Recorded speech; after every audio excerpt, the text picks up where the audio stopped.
All right, let's get right into it. So, we finished off last class by talking about the hypoglycemics. Hypoglycemics meaning that they can cause hypoglycemia. Today, I want to talk about the other kind of class I've grouped everything into, which is the anti-hyperglycemics, which kind of sounds like the same thing as hypoglycemic, but they're very different in the sense where we're preventing elevated glucose, not causing low glucose. So all of the drugs that we'll talk about today essentially are, at least theoretically, they should not cause too low of blood sugars. And the different classes we'll be talking about today are the biguanides like metformin, the thiazolidine diones, the glucosidase inhibitors, the GLP-1 and dual GLP-1 GIP analogs, and DPP-4 inhibitors. And for some reason, I don't see my SGLT2s on here. So we'll be talking about the SGLT2s and the amylin analogs. So this slide is essentially useless. Sorry about that. The first class is probably one of the most important, or the biguanides. There's only one. There used to be two, but there's one now, which is metformin. And you can see we have metformin and metformin extended release. We used to have fenformin removed from the market, and then a lot of combination of metformin with other things. But the idea is metformin.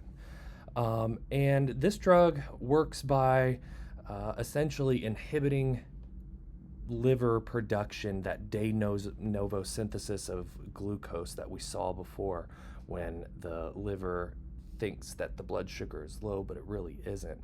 And we'll learn exactly how that occurs. What we tend to find is that most of our liver production of glucose is usually in the evening or overnight, during the night when people have those blood sugar spikes during the night. So in periods of fasting states especially, metformin tends to have most of its beneficial actions. Now it isn't producing hypoglycemia because it's not forcing or inducing any insulin release. We saw this liver cell before in the previous lectures, but we have to think about what the liver cell is doing again. Remember, our insulin receptors have been downregulated, which means that insulin doesn't have the ability to essentially store glucose or burn as much glucose for ATP. Now, it can use fats and proteins and things like that,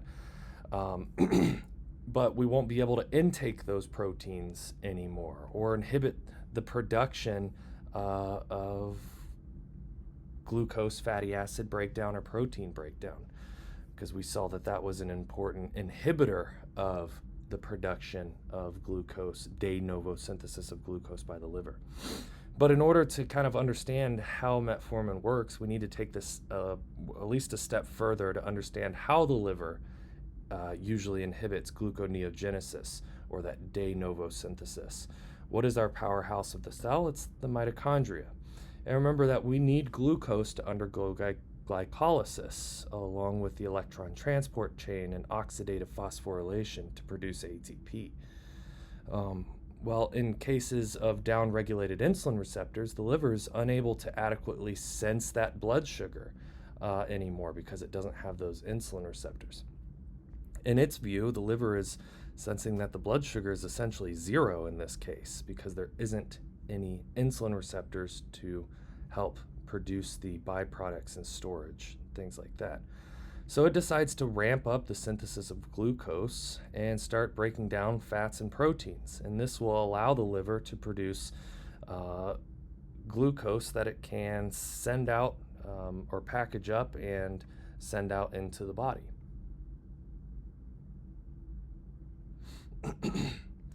So it's a vicious cycle. The insulin receptors don't work. Glucose elevates in the blood. The liver reads the blood sugar is too low, so it makes more blood sugar, releases that out, makes it even higher, increases insulin, which will worsen the insulin resistance, and it's a vicious positive feedback cycle. But with metformin, when metformin is taken orally, it's absorbed into the hepatocytes from the portal vein through a plasma membrane transporter. And one of those, or the most important one, is the organic cation transporter 1, OCT1. It moves through the cell membrane of the mitochondria, and it binds to and inhibits the mitochondrial complex 1 of the electron transport chain. This electron handoff will break down, and ATP synthesis will not function to produce ATP. Therefore, ADP levels will become elevated. And if our body is not able to use aerobic respiration for the production of a bunch of ATP, what does it use instead? Well, it forces our body to go through anaerobic respiration. And if you think about it, this is, when people go run sprints or do hurdles and they're trying to do sprints to work their muscles. When you're sprinting, you're not able to deliver oxygen to the muscles as much as if you weren't sprinting, right? So what happens is you use up all the oxygen and your muscles start going through anaerobic respiration. If you've heard the term aerobic exercise and anaerobic exercise. Well, what's the big problem with anaerobic exercise? It makes your muscles really hurt because it produces lactic acid, right? Lactic acid is the thing your muscle produces. It hurts really bad. And that's because we're forcing, we need to regenerate NAD plus from NADH, and we're forcing our body, since aerobic respiration isn't fast enough, we're forcing the conversion of pyruvate to lactic acid in order to regenerate NAD plus. So that's essentially what metformin is doing to the liver. Is it's stopping the electron transport chain and forcing our liver more into anaerobic respiration. Now, another thing about anaerobic respiration is we only create 2 ATP rather than 34 or whatever ATP we get from oxidative phosphorylation. And this means that our liver is now going to sit in a state of decreased energy values or production. And that's because we're basically slowing down energy production of ATP in the liver, which means ADP levels are going to elevate, our lactic acid levels are going to elevate, our liver is going to sit in a state of decreased energy, which means it's not going to want to produce glucose and fatty acid breakdown and protein and all of those things because it can't. All right. And what we'll find is metformin does have a risk of lactic acidosis, which is definitely testable, and this is the mechanism for why that is. It's indicated with diet and exercise for type 2 diabetes, especially in insulin-resistant patients, and that's because with our liver sitting in this decreased energy state, remember, like I said before, we either use energy or we store energy. Well, now, since we're not using energy, we're going to want to store energy, which means it'll improve the production of insulin receptors and decrease the insulin resistance that had occurred over time. So it is one of the few agents that actually improves insulin resistance.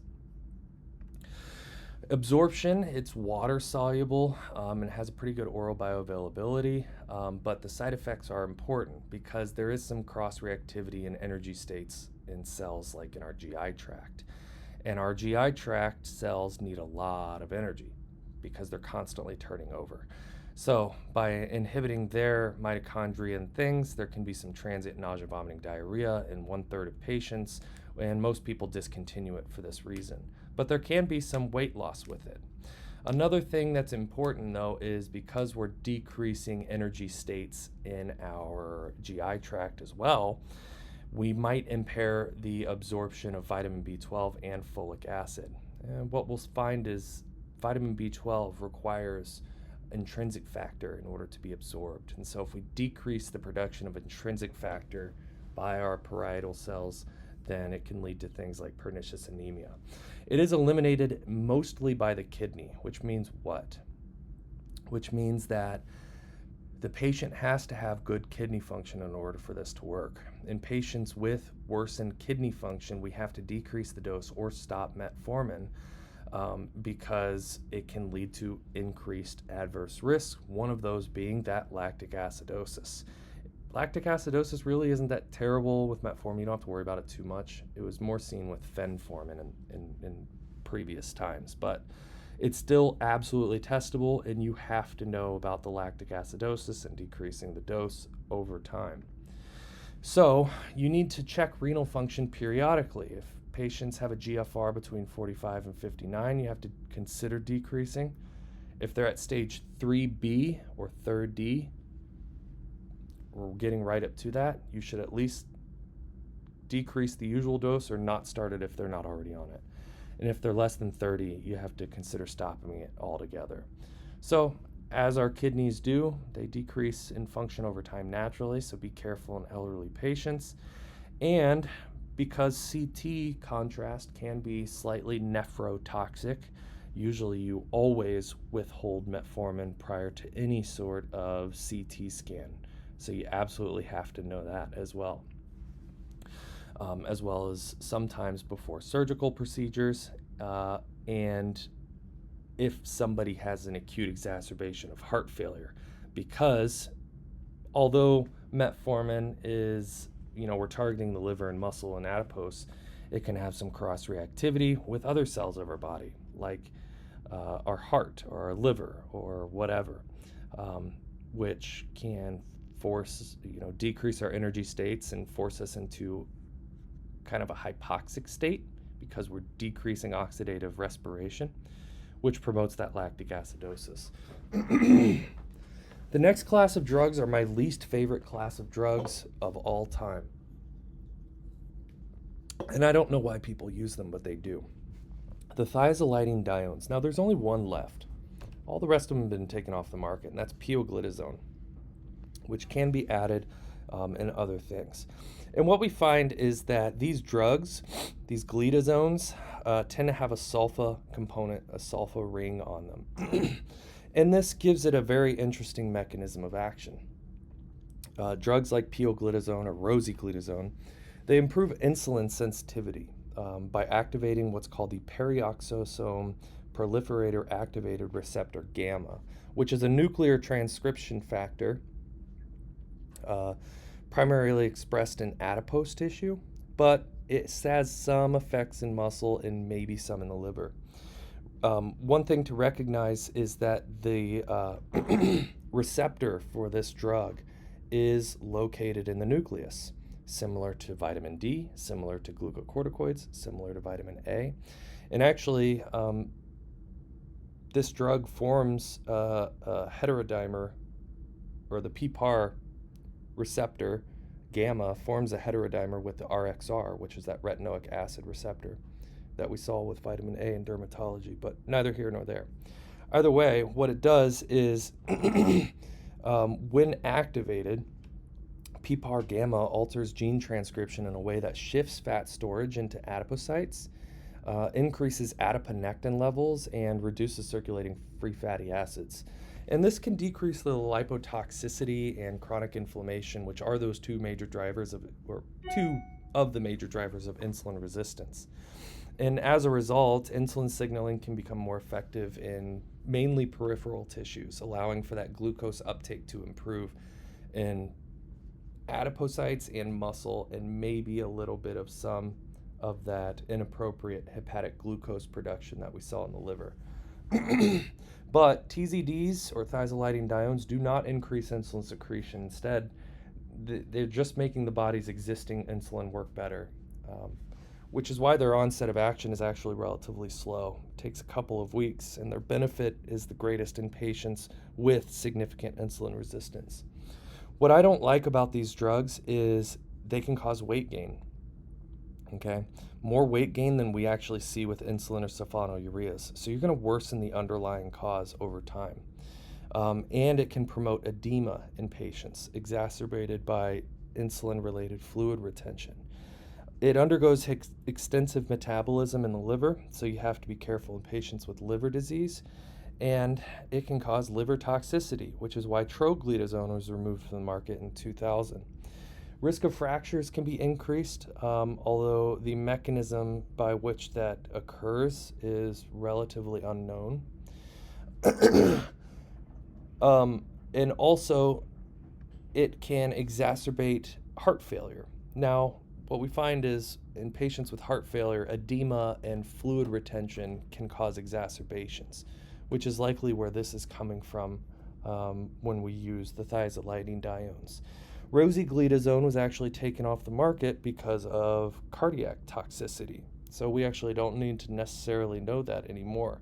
But you can see it's been relatively throughout the years controversial on uh, should we use them or not. So the question is then, all right, fine, we'll use pioglitazone. Well, PO sounds like P, and that's because this drug is shown to increase the risk of bladder cancer.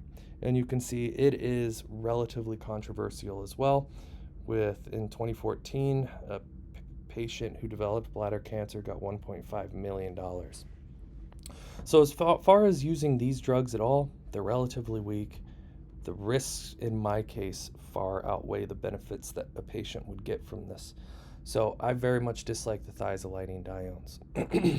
I also tend to dislike these as well, which are the alpha-glucosidase inhibitors, acarbose and miglitol.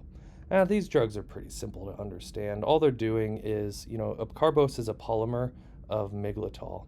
They're both going to work the same way. They inhibit the alpha-disaccharide transporter in the proximal small intestine. Means what? Means that it's going to decrease sugar absorption in the gut, which leaves all of that glucose and sugar in your gut to be pooped out. So you never end up absorbing it. You have to administer it at the start of each meal, but since it's not having any insulin interference, it's not going to cause any hypoglycemia or anything like that. So, because it's keeping all that sugar in the gut, and we know all of our gut bacteria live in our gut, that means those gut bacteria are going to be very, very happy in the sense that they have all this sugar to eat and break down. So flatulence, diarrhea are extremely common with these agents when you start using them. It can even lead to a little bit of weight loss, although it's not that much. Very rarely are these drugs used in the United States, but they're extremely commonly used in like China and places like that. It's absorbed and usually eliminated by the kidneys, at least with miglitol, and acarbose is just pooped out essentially. Not terribly important drugs, but add it to your arsenal. This brings us to the glucagon-like peptide 1 and gastric inhibitory peptide analogs, which are extremely important. And again, I talked to you about GLP and GIP being incretin hormones, which are released from the gut after eating. And the job, again, is to tell the pancreas that nutrients are coming. The key idea is that incretins increase insulin release only when glucose is present. And that's why these drugs are much safer than those that force insulin release regardless of blood sugar. And I put this slide here because a lot of people get, ghrelin or cholecystokinin, peptide YY, amylin, all of these mixed up. And so these are just a way for you to kind of look at the differences between them. So amylin is not considered an incretin only because it's not gut derived, but it has a lot of the same effects as GLP and GIP. Ghrelin is another hunger hormone for which we don't have a drug to yet, but in the future I expect that agents may be developed that work on these different things here. Cholecystokinin probably not, because that just causes gallbladder contractions. But when we were looking at GLP and GIP before, we saw that our body secretes normal GLP and GIP, and they work to increase cyclic AMP, which enhances insulin release that's already being released. Now, if insulin wasn't already being released, then GLP and GIP wouldn't be able to have their effect. They only enhance what's already being released. They don't induce release themselves. And then we saw that GLP and GIP are broken down fairly quickly by dipeptidyl peptidase 4, DPP4, and only have a half-life, less than 10 minutes for both of them. 2 minutes for GLP, 7 minutes for GIP. So what did engineers do? Well, engineers developed drugs like semaglutide, which are peptides that mimic GLP or GIP, but are engineered in the sense that they become resistant to DPP4. So here's our natural human GLP-1. And you can see this is where the DPP-4 makes its cut to inactivate GLP-1. But you can see the different drugs that were developed all have amino acid changes that make them resistant to the breakdown by DPP-4, which is nice. And we'll go through and talk about the differences between them. Exenatide was the first GLP-1 receptor agonist, actually derived from glia monster saliva. The important thing here is it's resistant to DPP-4, but it still has a pretty short half-life due to the renal elimination component of this drug. So it's going to clinically lower both postprandial and fasting glucose by increasing insulin secretion, suppressing glucagon, slowing gastric emptying, decreasing appetite. Byetta is a twice daily, where Bydureon is a newer formulation, which is a once weekly formulation. But this drug class, or this drug, exenatide, was basically a proof of concept for the entire class. They are not used very much anymore. Liraglutide represents that first major step forward. It's an analog of human GLP-1, chemically modified by attaching a 16-carbon fatty acid side chain. And this modification allowed for self-association at the injection site, but allowed for strong albumin binding. And with it already being resistant to DPP-4, that albumin binding resulted in it having a much longer half-life of around 13 hours, allowing for once daily dosing. And it was also the first GLP-1 to demonstrate cardiovascular benefit, making it a cornerstone drug for patients with type 2 diabetes and ASCVD risk, or cardiovascular risk. Dulaglutide is structurally very different. It consists of two GLP-1 molecules attached to the FC portion of the human IgG4 antibody. And that FC portion is modified so it doesn't activate any immune receptors, but it dramatically increases the molecular size and slows that renal clearance. And this actually gave dulaglutide a much longer half-life of about 5 days, allowing for once weekly dosing. And nicely enough, like liraglutide, dulaglutide also has proven cardiovascular outcome benefits, which is clinically important when you're choosing therapy in patients or in high-risk patients. Albiglutide links two GLP-1 molecules to human albumin, and it leverages albumin binding essentially to increase the half-life. And although it's effective, albiglutide never really gained the same popularity and no longer is commonly used. So its importance now is actually mostly historical, and it demonstrated that large carrier proteins can successfully extend GLP-1 duration, but it was withdrawn in 2017 voluntarily. Ozempic is one of the most important drugs in modern diabetes care, and it includes amino acid substitutions that prevent DPP-4 cleavage by adding a C18 fatty diacid side chain for strong albumin binding. And this produces a 7-day half-life, enabling a once-weekly dosing with very potent glucose lowering and weight loss effects with it. The injectable version of semaglutide, or Ozempic, has proven cardiovascular benefit, placing it alongside liraglutide and dulaglutide as preferred agents in patients with established ASCVD risk or cardiovascular disease. And semaglutide was the first agent that showed oral formulation. It's the same semaglutide as the injectable, but it's co-formulated with an absorption enhancer that allows it to cross GI epithelium intact, which is really kind of crazy. But it must be taken daily on an empty stomach with strict administration rules. And still, at the current date, oral semaglutide does not really yet have that proven cardiovascular benefit, though the trials are ongoing. The absorption enhancer that's used is actually called SNAC, and what it does is it raises local gastric pH, protecting semaglutide from degradation. But the bioavailability that we see with oral semaglutide is still less than 1%.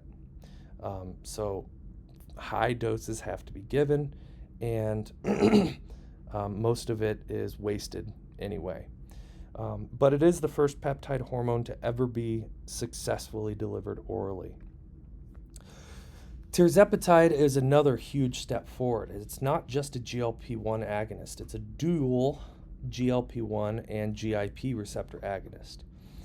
And what we find is that by activating both incretin pathways, tirzepatide produces greater insulin secretion, stronger glucagon suppression, more profound appetite reduction, and superior weight loss and efficacy as compared to GLP-1 mono drug therapies alone. Structurally, it includes a fatty diacid side chain for albumin binding and DPP-4 resistance, giving it roughly a 5-day half-life and weekly dosing. But clinically, tirzepatide, I find, has shown unmatched efficacy for both glycemic control and weight loss, kind of redefining expectations for what pharmacotherapeutic diabetes treatments are. The weight loss and A1C reduction is pretty phenomenal. I actually wrote a paper a couple of years ago on the weight loss capability of various drugs that we have.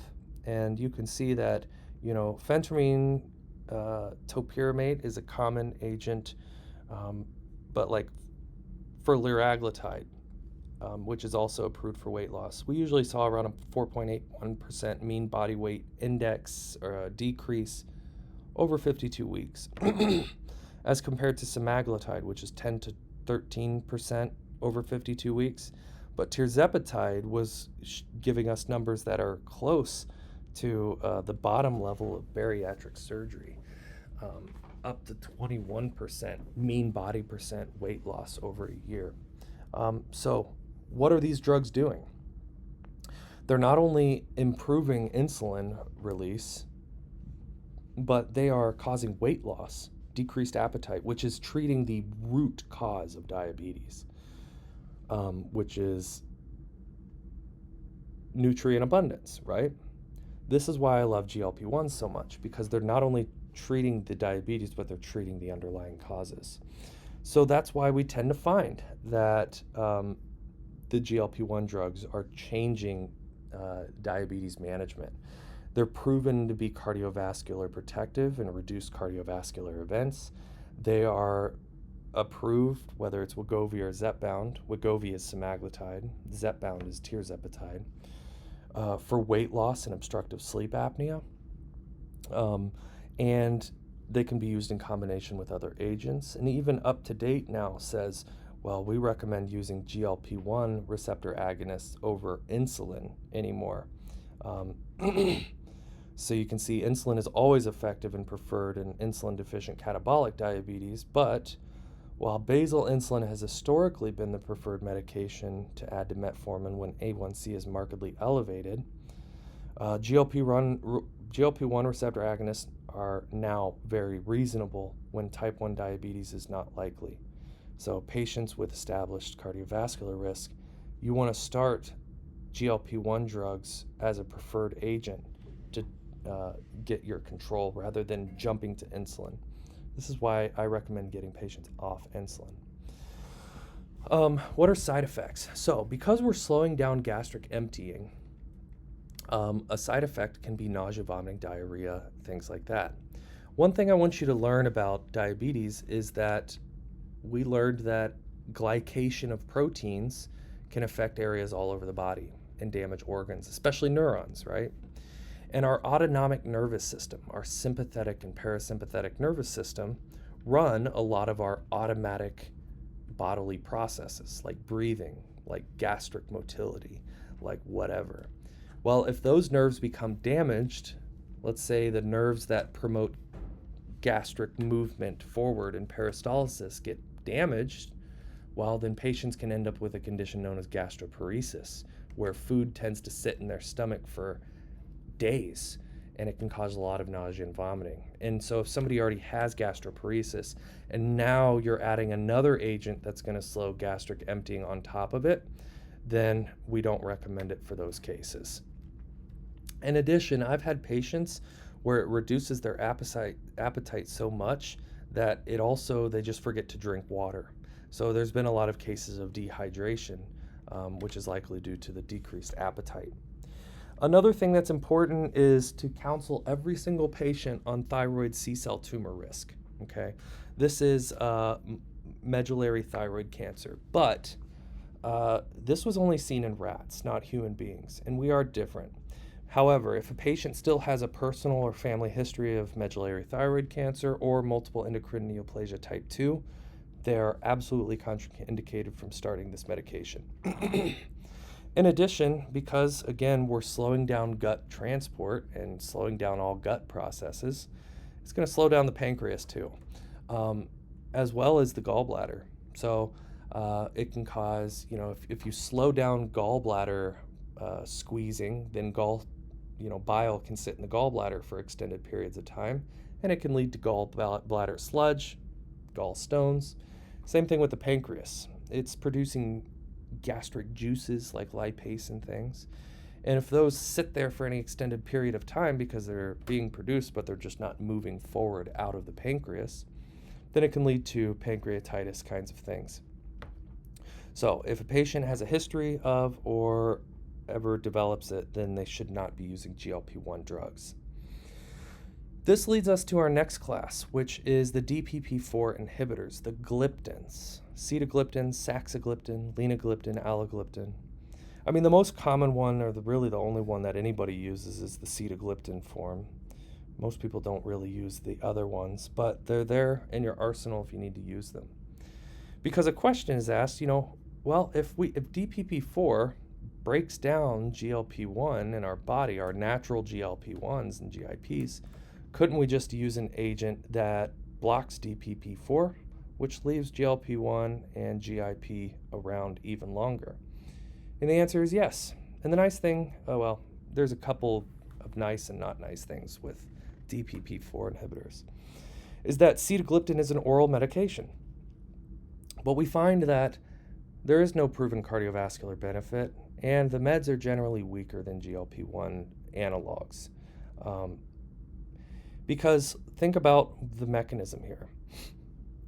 GLP-1 and GIP are incretins, which means they're secreted when we take in nutrients. So this medicine, the sitagliptin, will keep GLP and GIP around longer, but what happens during the times when you're fasting or not eating? We're not going to have GLP-1 and GIP around anyway. So sitagliptin's just kind of sitting around waiting for a chance to elevate these levels. And therefore, the DPP-4 inhibitors are really only going to work when blood sugars become elevated. They're not going to be doing anything to help us during episodes of fasting. It becomes part of our arsenal. They're oral medications. Most of the time, they really don't have a ton of side effects.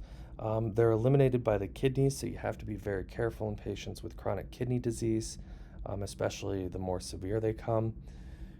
They don't cause hypoglycemia. They can potentially cause the pancreatitis we were talking about when we saw GLP-1s. And there was a risk of worsening heart failure. What we'll find is that there's similar dipeptidyl peptidase enzymes in the heart, that if we block those, it could potentially make that worse. So all of the DPP-4 inhibitors, represented an interesting class. We end up finding that in the real world, they're actually pretty weak. And this leads us to our last couple of classes here. And the first one is our amylin analogs, or pramlintide. Now, I lied to you a little bit, because when we talked about beta cells secreting insulin, they actually don't only just do that. They actually also secrete amylin, which is a hormone. And pramlintide is just an analog of that 37 amino acid peptide hormone released from beta cells. But they're going to essentially have the very similar effects as our GLP-1 drugs. They're going to inhibit postprandial glucagon secretion, slow gastric emptying, decrease appetite in the central nervous system, and one of the few drugs that are actually indicated for both type 1 and type 2. Because you got to think, in patients who don't have the beta cells anymore, we know beta cells secrete insulin, they also secrete amylin. That means type 1 diabetics are going to be deficient in both insulin and amylin levels, so it's for both. But the problem with pramlintide is that it's the only one in its class, and it's a sub-Q injection prior to all meals during the day, and usually used alongside insulin. It's pretty weak in the sense that it only decreases A1C by 0.4%, but it can cause weight loss, some weight loss, as similar to the GLP-1 drugs. But we don't want to use it in patients with hypoglycemic unawareness, where they don't know that their blood sugar is too low, or in those with gastroparesis. And that's because in combination with insulin, you can see that at least after meals, it can actually significantly decrease plasma blood glucose levels as compared to just using insulin Lispro alone. So unfortunately, pramlintide isn't used very often, if at all ever really, not very much.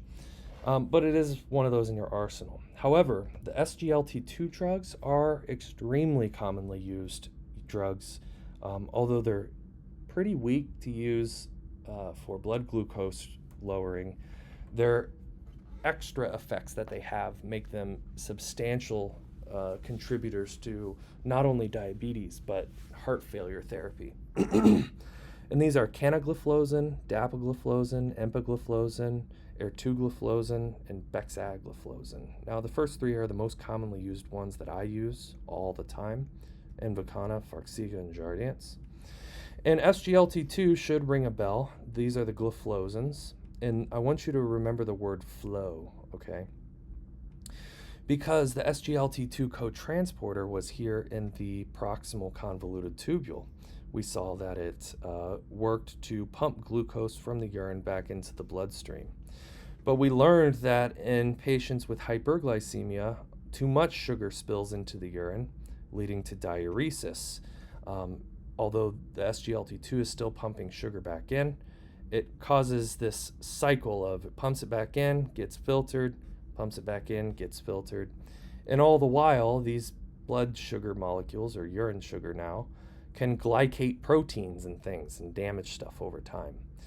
And this is where the SGLT2 inhibitors come into play, like empagliflozin, which comes in here, and it blocks the SGLT2, which inhibits the reabsorption of blood glucose, meaning we're going to lose it all in the urine. And it's what I tend to find is because you're making patients diurese, these are really good for I call big and juicy patients rather than the thin and crispy ones. Big and juicy just mean that they tend to be bigger patients, fluid overloaded patients. But in thin and crispy folks, like elderly, thin, frail ladies, the thin and crispy, I would say probably not the best drugs because they can cause increased diuresis and potential dehydration. So it's going to increase urine glucose, therefore decreasing plasma glucose. The side effects can be slightly scary. Because it's causing osmotic diuresis and hypovolemia, it can cause decreased blood pressure and syncopal episodes, as well as potentially hypoglycemia, especially if you use it alongside a hypoglycemic.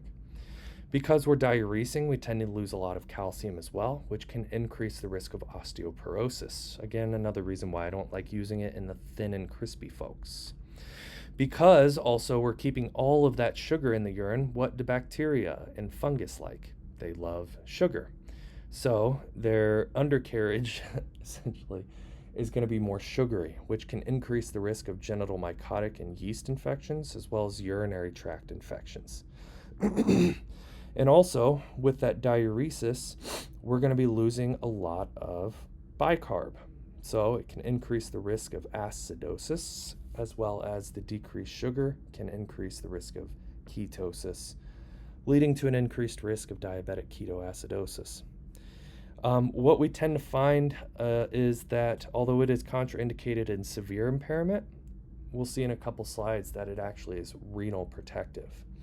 In severe cases of these infections, it can lead to rare but serious infections of the genitals known as foreigner's green, which is necrotizing fasciitis, which you can look up pictures yourself.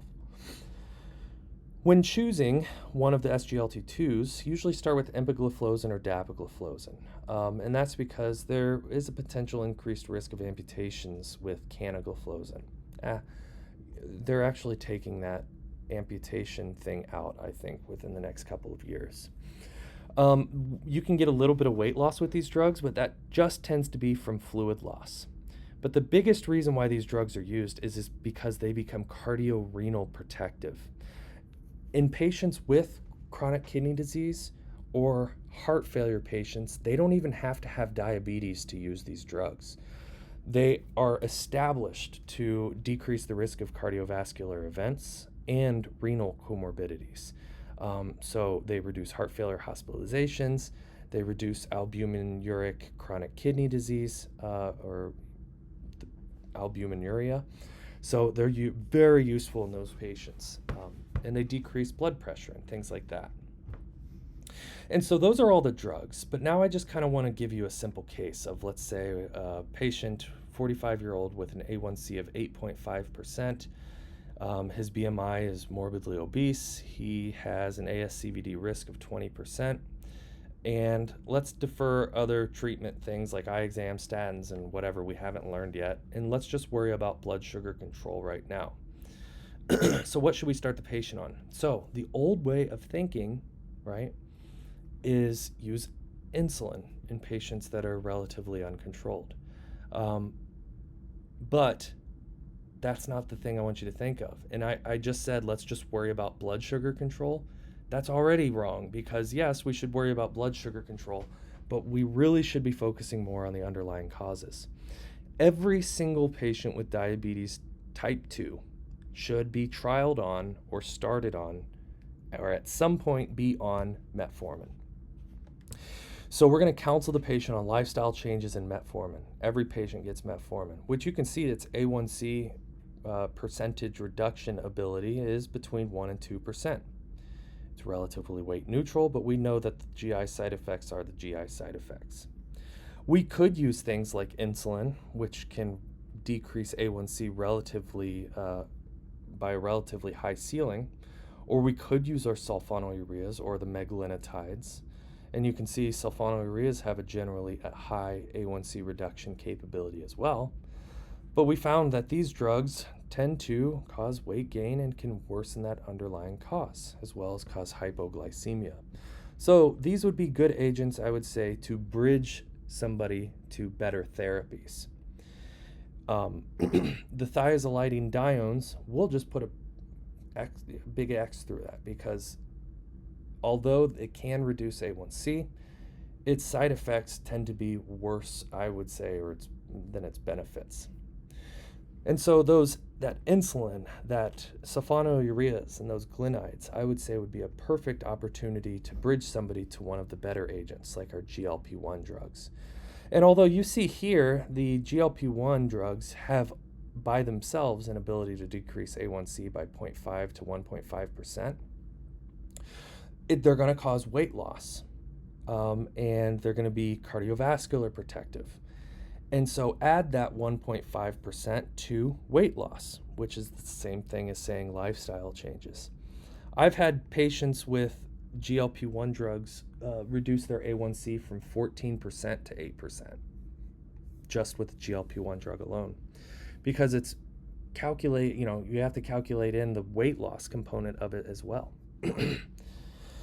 And then we have our SGLT2s. Now, we can use our DPP-4 inhibitors. You should never use them in combination with a GLP-1 because you're going to have similar effects of both drugs, and you're going to increase the risk of just side effects in those cases. And DPP-4s tend to be pretty weak, but good to use in, say, a patient that, let's say they're at 7.3, and you just want to get them back over, and you don't need anything crazy, and it's an oral med, then you can use a DPP-4 rather than, a sulfonylurea or something like that. Our SGLT2 inhibitors tend to be very weak in A1C reduction, but their advantages tend to improve everything else, especially in association with diabetes, but can cause those infections. And then the alpha glucosidase inhibitors like miglatol and acarbose, although weight neutral, tend to have a lot of GI side effects. What I tend to find is if you can't keep somebody on metformin because of GI side effects, there's no way you're ever going to keep them on acarbose or miglatol. So you should always try that metformin first. And although pramlintine is pretty sad, we don't really use it very often. It is still an opportunity for what you can use. Also, depending on what diabetes the patient is in, or how severe it is, will depend on what you can do. So let's say they're asymptomatic, they're non-catabolic, so they're not having the polyuria, polydipsia, weight loss. Usually you'll start them on metformin, and if they're intolerant to that, you'd recommend a GLP-1 or SGLT2. If their A1C is greater than 9, really, then it's just GLP-1s or insulin. If it's less than 9, then you can use whatever you want. But once you get that greater than 9 or 10%, if they can't do a GLP-1, insulin is kind of the thing you need to do. Now, if they are symptomatic and catabolic with polyuria, polydipsia, or weight loss, insulin until you get them stabilized, and then you can put them into or try other agents. But let's say they are symptomatic and catabolic, but there is no weight loss. Well, then you can use the insulin or GLP-1. So you can see that the weight loss component in the catabolic means that it's more of an emergency kind of thing. Treat them with insulin. Once you get them out of the emergent thing, then you can use your GLP-1s. These last slides are just summary slides for you that you can read over, and that ends our diabetes talk.